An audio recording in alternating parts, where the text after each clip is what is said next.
Shanghai. 3, 2, 1. Let's go. Hi and welcome to my review of Xenon Racer. Review, quick look. Just thought I'd give my impressions because there's been quite a few reviews on YouTube about this racer and I think they've been all sponsored. I just thought I'd give my 3 cents to how I'm finding the game. Now, as you can probably see, the game aesthetically isn't really that good looking. From what I've seen the PC, this is on Xbox One X.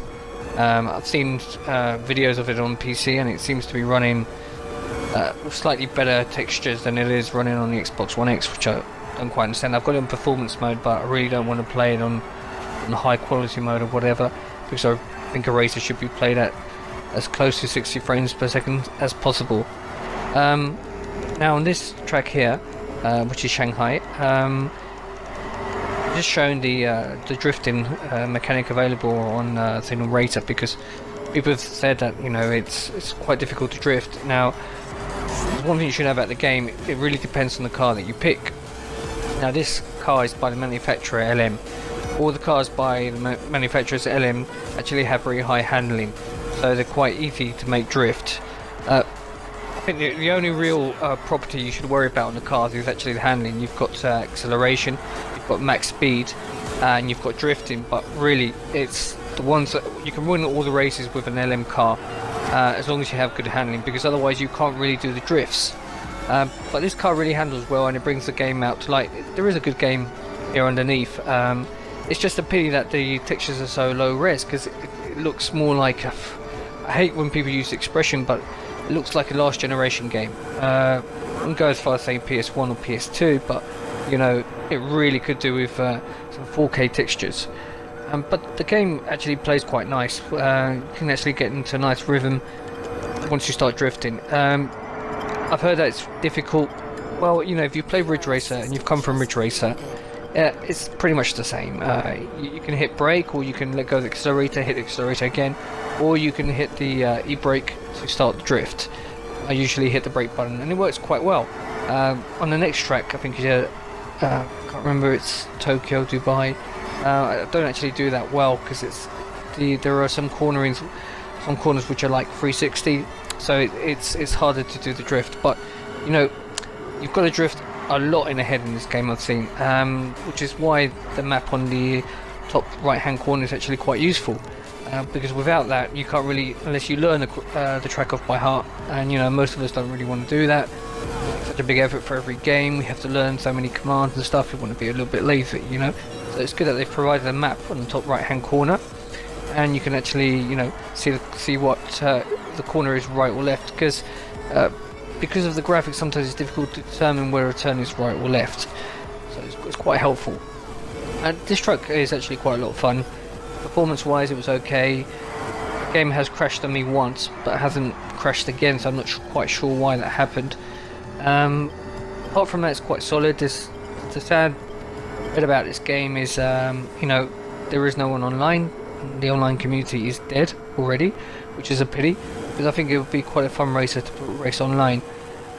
It's definitely a race worth a look at. It has come out a little bit expensive. It's around about €50. I think it's about £35. 35, or was it? It's down to 35 now. It came out 40. It just needs a little bit of polish, but it's definitely worth having a look at it, especially if you're into arcade racers and you're looking for a Ridge Racer style game, because it does feel like it. The cars, they look good. I mean, but again, low quality textures. You're not going to see a Forza Horizon where the car actually looks real, and you've got how the illumination effects of the body. There's nothing like that here. Like I said, it's like a last generation game. It's a pity. If they had I'm sure, slightly better artists, perhaps they could have got further on. I've looked at Dangerous Driving, and I've also got this, and I was wondering, which to get. If you're between the two, I think Xenon Racer is the better one out of the two. Although I love Burnout, but definitely as a more finished product, definitely Xenon Racer. Problem with Dangerous Driving, as I mentioned earlier, it doesn't have a soundtrack. This has a fantastic soundtrack. I mean, it really nice dance soundtrack to it, made specifically for the game. And so I think the designs of the cars were also made by some famous designer for the game. So that's good. Definitely worth a look at it. If you've got that urge for a Ridge Racer style game, I would definitely have a look at this game. It is pretty fun, and it's got split screen, which not many games nowadays have a split screen mode, which is pretty good. The only sad part about it is that the online part is just completely dead. I mean, perhaps with the Game Hub or on PS4 you can maybe find someone to play with, but Congratulations. this game could have won so much if it had an online community. It'll probably come down in price as all games do, and if you see it for around £20, £15, it's definitely worth getting it for that price.